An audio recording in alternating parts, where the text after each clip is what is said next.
Welcome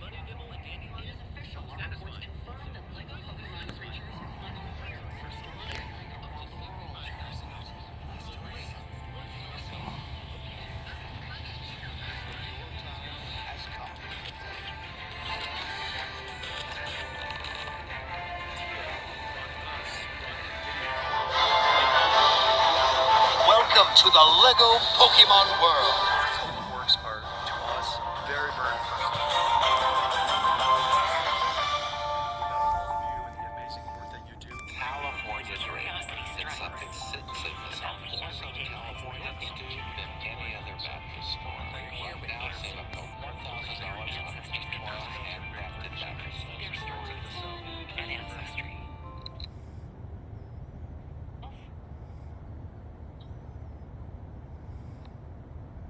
Stand by. See if we can see the impact ignition. There we go. That is impact ignition. Much more smaller light, because of course it's 1 engine versus 9. We can see a bit of that blue impingement on the first stage. And now this is the same, but from the onboard cameras. Now at the same time we're also going to see, in a few seconds, the fairings separate. Those 30 seconds, the fairings separate.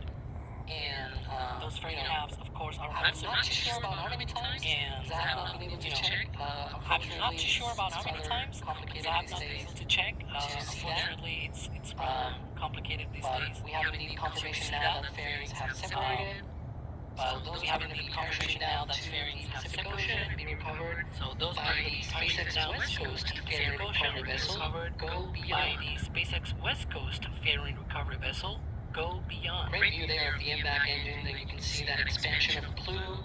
Great view there of the impact engine. Passing by that expansion of plume. That impact engine. Stars and that second stage hitting downgrade. Track of that impact engine and that second stage hitting downgrade. Looks like a star, some sort of like a nebula. Looks like a star, sort of like a nebula. Of course, the first stage in the meantime, so after stage separation, it's now coasting. Of course, the first stage in the meantime, so after stage separation, it's now coasting. And it's still like a somewhat into that sort of highest point in its trajectory. But soon, it'll start coming back down and getting ready for entry. But soon, it'll start coming back down and getting ready for entry.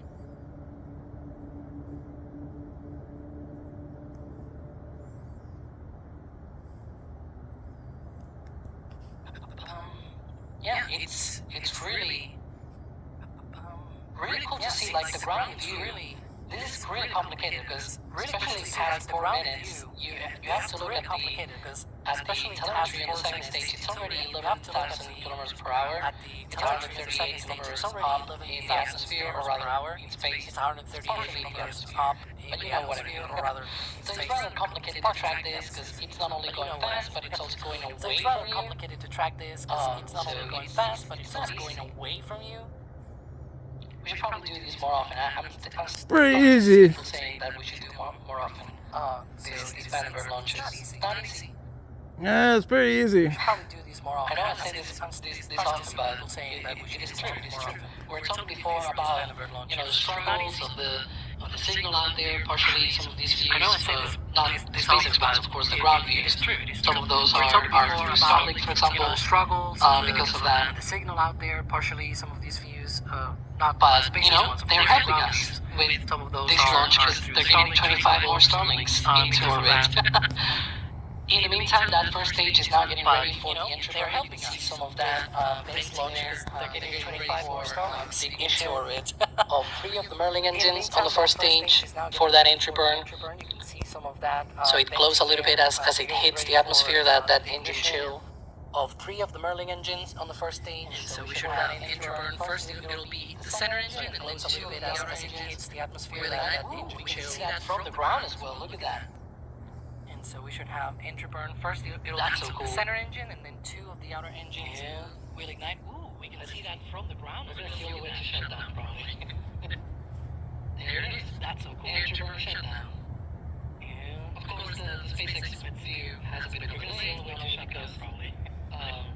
It's right here behind and everything, but also because, well, it's out there. Of course, the SpaceX view has a bit of a delay, because so it takes a little bit. It's running a bit behind and everything, but also because, well, that it's out there. That was in the middle of, nowhere. Really incredible to be able to track also the re-interburn to come the ground out there.